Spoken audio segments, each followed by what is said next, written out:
Falar agora sobre a Amazônia, mas antes uma coisa. Quando você pega a Amazônia, o bioma Amazônia, você tem mais ou menos 15% de unidades de conservação. Essa unidade de conservação é dividida em unidades de conservação integral ou áreas de proteção integral, unidades de preservação integral e unidades de sustentáveis, onde você pode fazer um desenvolvimento sustentável. Na Amazônia é o bioma em que você tem a maior quantidade de área de unidades de conservação do Brasil, que são parques, reservas, florestas nacionais, os chamados corredores ecológicos que ligam muitas vezes partes da floresta a outras. Então existem essas situações. Só para você ter noção, desses 15% aqui, total, 10% mais ou menos são unidades integrais. Você não pode fazer absolutamente nada. Em áreas de proteção integral, unidades de proteção integral, o máximo que você pode ter é pesquisa científica, talvez o estudo, o turismo ecológico, mas sem coletar, sem causar danos àquela unidade de conservação. E sobram 5%, que é uma área considerável para o chamado desenvolvimento sustentável. Tanto é que muita gente, você pode ver hoje pela televisão, que muita gente vem apregoando cada vez mais aí plantações de cacau. O cacau é da Amazônia, o cacau é natural da Amazônia, ele foi para o sul da Bahia, cuidado com isso, né, usando aquelas técnicas de sobreamento. Depois, pupunha, açaí e outras plantas, né, do gênero. Só estou colocando isso aqui para ficar bem claro aqui a questão da Amazônia. Mas a Amazônia é fácil. As causas de degradação, vou dar aqui uma situação. Existe um arco, teve até uma vez que foi falado o arco do desmatamento, né? Que pegava daqui, perto de Rondônia, pegava Mato Grosso e Pará. Esse arco aqui, onde nós temos aqui, e que cada vez mais vai aumentando o que? As queimadas e o desmatamento. Então, quando você vê na Amazônia queimadas, mais o desmatamento, ele está ligado principalmente a algumas situações. Primeiro, né, lógico, a extração de madeiras. Por isso que tem países europeus, filhão, que só compram madeiras que tenham selo, tipo selo verde, dizendo que é de uma unidade sustentável, que todas as situações foram feitas. Então a venda ilegal de madeira é muito grande. É só você pegar aí alguns vídeos no YouTube, você vai ver caminhões carregados de madeira de lei, levando-as para determinados locais para comércio ilegal. Alguns países não compram esse tipo de madeira, ou se compram ninguém fica sabendo, sabe como é que é, né? A fama vem para nós. E depois de você extrair madeiras e depois aí você faz a queimada em si, e aí é lógico a expansão da agropecuária. Por muito tempo achou-se que a Amazônia era um paraíso, árvores grandes, né? Árvores de grande porte, castanheiras principalmente, atingiram seus 30, 40 metros de altura, troncos largos, um grande sistema de raízes escoras. Só que o ecossistema amazônico ele é altamente sensível, nós sabemos disso. Sabemos que o solo amazônico não é lá grande coisa. Você sabe também, dentro das suas aulas que teve aí de geografia e outras, que a Amazônia já foi fundo de mar. A Amazônia, havia um grande mar na Amazônia que ligava o Atlântico ao Pacífico. E graças ao surgimento da Cordilheira dos Andes, isso aí, né, aí fez aquela chamada gigantesca depressão amazônica ou bacia amazônica, riquíssima. Já falamos isso em alguns vídeos em combustíveis fósseis. Ora, então ali, o que acontece? O solo, ele tem uma camada realmente fértil de meio metro, de humus, matéria orgânica. Logo as folhas caem, animais morrem, aquilo vai se recompondo. Entretanto, o ecossistema, como nós dizemos, ele tem que estar em equilíbrio. Assim como o bioma, a comunidade estável, tem que estar em equilíbrio. Quando você retira as árvores, você logicamente causa uma desidratação do solo pelo sol causticante da Amazônia. E essa desidratação faz com que a água do solo, a água que está próxima, a água agricultável, a água edáfica, ela se evapore. E logo no lugar dali, para não vai ficar como eu vou dizer, pontos vazios, há a ascensão de óxidos ferrosos para a superfície. Então, primeiro a chuva leva com um processo de lixiviação a matéria orgânica e depois ascende, vai para a parte superior os óxidos ferrosos, tornando improdutivo. Por isso que muita gente plantou algumas pastagens na Amazônia, porque achava que as pastagens protegiam o solo, coisa que também é algo questionável dentro do sistema aí. Ora, o que acontece? Você tem essa expansão da agropecuária aqui e a área da Amazônia vai ficando cada vez maior em termos de desmatamento. Acho que em 2018 para 2019 nós tivemos uma área de desmatamento na Amazônia equivalente a 770 mil hectares, que dá mais ou menos 8 cidades, 8 municípios do Rio de Janeiro, que é considerável, meu filho. Se você mora no Rio de Janeiro, imagina o tamanho da sua cidade multiplicado por 8. Então, perde-se muitas vezes na Amazônia porque a área é gigantesca. Como diria Alberto Rangel, o inferno verde, era um bolor. Mas, então, essa declaração ligada a isso, ligado aos polos minerais que hoje começam cada vez mais a adentrar dentro das, como é que eu falo, de situações legais, porque a multa ambiental é pesada, 50 milhões de reais é o limite máximo, mas pesa. Tanto é que na reportagem da revista que tem maior circulação do país aí, um dos proprietários lá, ele foi multado em 50 milhões, mais 2 milhões por algumas outras ocorrências. Então pesa no bolso realmente, só que o difícil é receber desse pessoal, receber. Aí você tem um jogo de advogados muito pesado que realmente conseguem fazer e administrar isso, e isso aí vai se perdendo ao longo do tempo.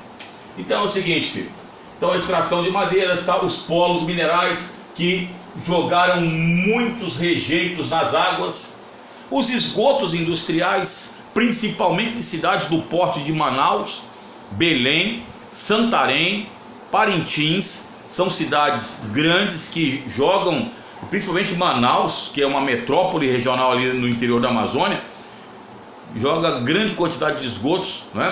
Nós sabemos que a questão de tratamento de esgoto no Brasil, ela não é equânime, ou seja, em São Paulo nós temos um tratamento pelo menos razoável e não acontece isso em todo o território nacional.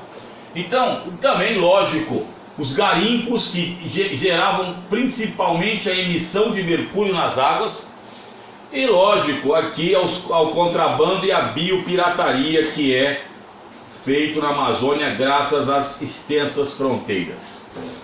Lembrando que a Amazônia, nós temos leis de proteção ambiental, leis que delimitam o uso do solo no Brasil, não é? Você é obrigado a deixar uma parcela de mata original, isso é importante, mas nós sabíamos que na Amazônia, até a década de 90, nós tínhamos a indústria da Amazônia, que era feita pelo BASA, Banco da Amazônia Sociedade Anônima. A gente falava muito da indústria da seca no Nordeste pela Sudene, mas também tinha do BASA, onde você comprava terras e era interessante. Sabe o que você fazia antigamente para desmatar? Era muito bacana. Você tinha que comprava esse pedaço de terra e era obrigado a deixar, suponhamos, uma porcentagem de vegetação. Suponhamos que não era o caso, mas que você pudesse deixar aqui 50% de vegetação. O que você fazia? Você pegava essa terra aqui, não é? Tratava isso aqui e vendia isso aqui para um laranja. Esse laranja comprava, você comprava de novo e fazia o quê? Ora, desmatava isso, podia desmatar isso aqui. Aí você vendia para outro laranja, ou o laranja vendia para você, desculpem. Aí você pegava de novo e desmatava, até que você desmatava de forma legal tudo. É assim que funciona o sistema, filhão. Entendeu? Vamos dar uma paradinha louco Abreu aí, para dar uma parada aí para falar sobre o Pantanal Mato Grossense, rapidamente aí. Dá aquela paradinha louco Abreu. Filhão, Pantanal Mato Grossense. Pantanal é o menor bioma brasileiro, tem um pouquinho, mais ou menos o tamanho do estado de São Paulo, um pouco mais, um pouco menos, não vai matar ninguém, se por causa de uma quilometragem aí e tal, mais ou menos quase o tamanho do estado brasileiro, do estado de São Paulo. Uma região sensível, não é? Região essa que é uma área de pecuária. Professor, peraí, como é que essa pecuária surge no Pantanal Mato Grossense? De onde está esse boi? Você nunca viu histórias jesuítas com as missões? Que levavam gado para a alimentação indígena? Então, filhão, surgiu dali. Simples assim, filhão, sem dó nem piedade. Aí o que acontece, professor? Acontece que essa pecuária, quando os jesuítas tiveram suas missões arrebentadas, a pecuária ficou solta lá. Olha o boi aqui, olha o nosso boizinho aqui, olha o nosso boi. Ele ficou solto lá, até que no século XIX começaram a chegar alguns proprietários, aí a ocupação do Pantanal, vai pegar aquele gado, começaram a colocar de novo, e a pecuária foi. E nesse ínterim, nesses 2, 3 séculos ali, o gado foi se acostumando dentro daquele sistema pantaneiro. Tranquilo também, calmo. Grandes pastagens ali naturais e tal. É uma região que tem o Rio Paraguai, que é responsável pelos pelos mecanismos de cheias e, lógico, depositar matéria orgânica nas margens. Por isso que quando você fala em construção de hidrovia, tem o término da construção da hidrovia do Paraguai, os ambientalistas realmente ficam preocupados, temerosos. E o Paraguai é um rio que tem uma declividade muito pequena. Olha a declividade dele, é muito pequena, muito lenta a declividade do Paraguai. Tanto é que o Pantanal é engraçado, tem épocas das secas que você tem cheias, porque quando chove nas cabeceiras que é mais ou menos num clima subequatorial, até esta água chegar ao sul do Pantanal demora meses. Aí você tem aquele solão desgraçado e a cheia aqui. E se você realmente terminar no alto curso a hidrovia do Pantanal, você vai poder acabar com esse mecanismo de cheias no Pantanal Mato Grossense. E isso trará problemas graves para o ecossistema pantaneiro, um ecossistema que é muito preservado, né? Muita gente aí fala da preservação do Pantanal. Mas o Pantanal começou a entrar, foi entrando dentro do sistema, enquanto estava a pecuária tudo bem. Aí depois foi o quê? Foi o arroz. O arroz foi para aquela região, plantaram trigo no Pantanal, tá? E as plantações começaram a assorear as margens de rios e começaram a ter problemas no Pantanal. Qual o problema? O problema sério do assoreamento, dos rios, que é o preenchimento de vales fluviais, formando nos rios do Pantanal, né, bancos de areia que dificultavam sobremaneira a navegação. Então o Pantanal também sofreu um processo, começa a sofrer um processo dentro do processo urbano industrial de degradação. E aí, meu filho, vai começar o quê? Vamos descobrir o Pantanal, turismo. Você sabe que o turista brasileiro, ele é conhecido no mundo pela sua educação primaz. O indivíduo que deixa tudo limpo, o indivíduo, quando nós vamos em qualquer local, nós deixamos melhor do que já, igual os japoneses fizeram na Copa do Brasil, na Copa do Mundo do Brasil. Vieram aqui ao Brasil, deixaram o estádio mais limpo do que estava. Somos iguais, fazemos a mesma coisa. O indivíduo mora na Europa, anos, ou nos Estados Unidos, a primeira coisa que ele faz quando chega no Brasil é tomar cerveja, dirigindo e jogar latinha na estrada ou na rua. Você está cansado de ver isso aí, Fiel. Então é o seguinte, o turismo começa a fazer uma pressão demográfica no Pantanal que não consegue captar tudo isso. Começa a surgir hotéis, aquela coisa toda, e despejo de esgoto. Fora isso, lógico, o Pantanal é a área do Gran Chaco, é a área de caça, pesca predatória. Por isso, quando seu pai e os amigos do seu pai pegam um busão e partem para o Pantanal, tem um limite do tamanho de peixes, dos peixes que vão pescar e do tanto de a quilagem que eles podem trazer por cabeça. Porque senão, filho, ia ser uma festa. Senão você não encontrava nem o Bob Esponja no Pantanal mais. Então, filho, caça, pesca, né, o turismo predatório. Nós tivemos também a garimpagem, que foi pesada no Pantanal. Os garimpos e emissão de mercúrio. Se não me falha a memória, na década de 90 nós tivemos um grande aumento de mortalidade infantil nas cidades pantaneiras. E o pessoal foi perguntar por que esse aumento. Aí foram ver que estava ligado ao mercúrio. O mercúrio tem efeito cumulativo. Quando você absorve o mercúrio, você absorve cada vez mais. Então o mercúrio pode levar a cegueira, o mercúrio pode levar a alguns problemas circulatórios, o mercúrio pode levar a demência, o diabo 4, cara. Tem um monte de problemas, você vai ver no seu professor de biologia sobre isso aí, tá? Então os peixes do Pantanal, isso aqui é um peixe. começava a comer lá a alimentação cheia de mercúrio, até que chegava no Homem Pantaneiro e as crianças tiveram um alto índice de mortalidade infantil. Aí começou a fiscalização maior, aí que o pessoal começou a fazer, queimar o mercúrio. Ele não poluía a água, mas poluía o ar. Menos mal, mas poluía. Então vejam que o Pantanal também passa por situações de degradação, mas ainda alguns dizem que é o ecossistema, o bioma menos devastado do Brasil hoje, tá? Então o Pantanal Mato Grossense e, lógico, a polêmica da construção da hidrovia do Pantanal, que eu já falei no começo.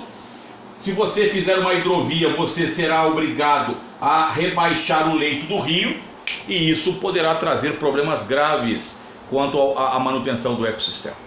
Vou dar outra paradinha logo abril para falar sobre o terceiro bioma em degradação, e nós já vamos depois fazer outro vídeo com 3, para economizar tempo de vocês aí. Vocês param quando vocês deixarem. Até logo, fião. Até logo.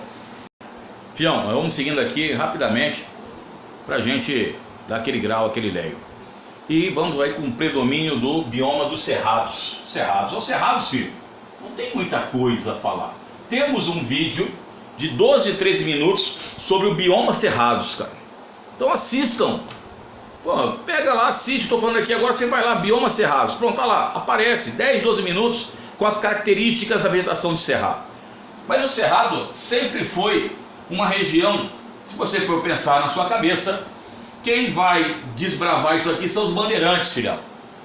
Aqueles assassinos, aqueles assassinos, cara. Quando você está sentado com o ar-condicionado tomando suco industrializado, a rapaziada tinha que sair porque tinha que ganhar o pão deles. Mas fizeram muita coisa. Você não pode ficar julgando a história porque você está sentado com o ar-condicionado aí, filhão. E muitas vezes, mesmo que você não esteja numa situação legal com o ar-condicionado, você tem um celularzão, então hoje tudo é mais fácil. Tudo é mais tranquilo. Não aconteceu hoje é 4 de agosto, não aconteceu aí aquela explosão em Beirute, você não ficou sabendo em tempo real?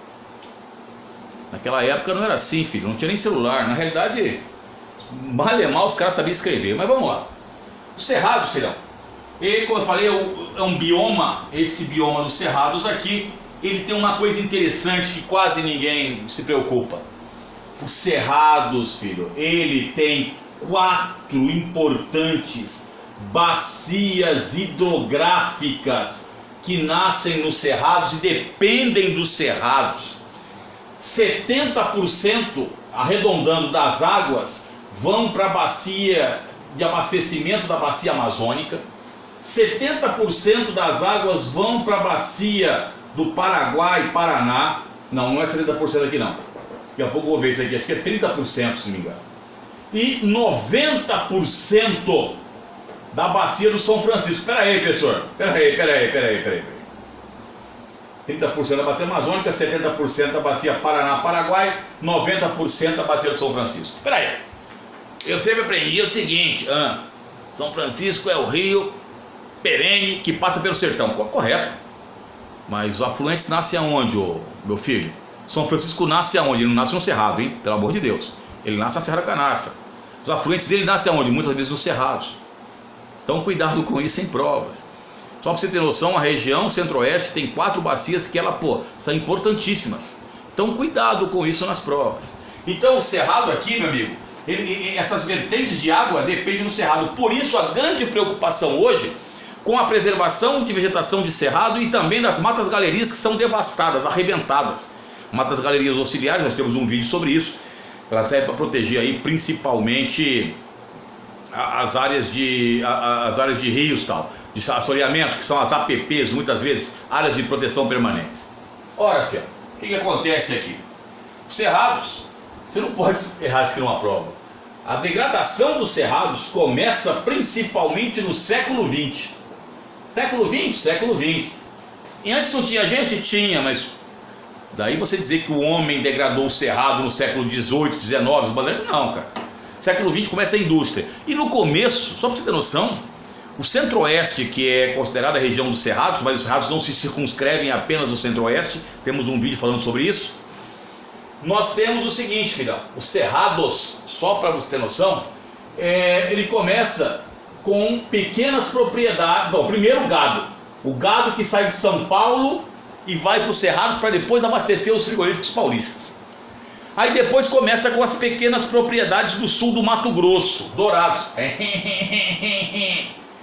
Sul do Mato Grosso não, professor, sul do Mato Grosso do Sul, o senhor não sabe? Hoje, né, meu filho? Na década de 40, Dourados pertencia ao sul do Mato Grosso. O Mato Grosso só foi dividido em 77 no papel e só foi estado de fato em 82. Então vai dar uma lida nos seus alfarrábios aí, tá? Então, Dourados, então a imigração japonesa saiu de São Paulo e foram para lá. E aí, lógico, cara, década de 70 e começa a expansão da fronteira agrícola. Olha a soja aí, olha o milho aí, né? Olha indo para Rondônia. É verdade, eu tenho um tio, professor, que ele é oficial da Polícia Militar de Rondônia. Isso. Ele saiu em 1984. Ele falou que ele fez escola de soldado com o senhor em Pirituba em 85. E aí foram lá pedir os soldados que já iam entrar como terceiro sargento lá em Rondônia, na polícia que já estava se formando, não era? Era. Eu escapei não fui nessa.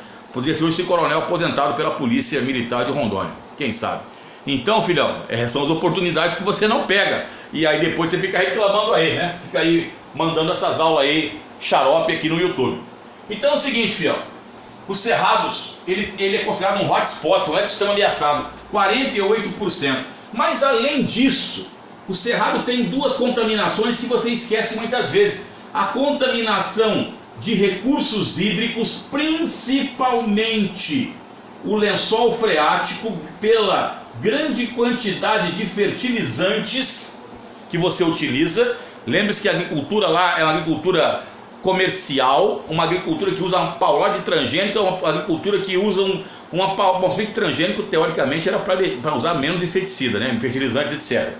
Depois, também do ar, eu não me lembro qual foi a cidade, não me lembro, mas foi no Mato Grosso do Sul, eu não me lembro qual foi a cidade.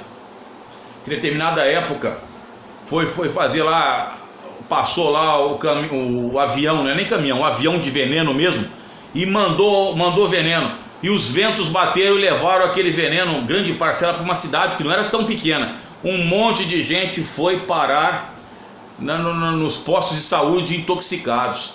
Então acontece isso também, filhão. Então os cerrados é uma área degradada que, lógico, tem muitas queimadas.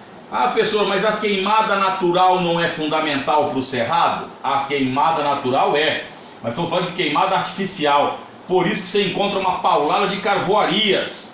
Carvoarias com carvão vegetal, não é carvão mineral. Aquele carvão que você usa em churrasco, que você pega lá. Então, é outro ecossistema que, segundo alguns, a ameaça dele poderá colocar em risco os mananciais hídricos de várias regiões brasileiras. Paramos por aqui, demos aquele grau, demos aquele léu, aquele chapisco. E vamos falar dos 3 biomas que faltam no próximo encontro nosso aqui, tá ok? Tamo junto, já Elvis, paradinha, Louco Abreu, já para a terminada.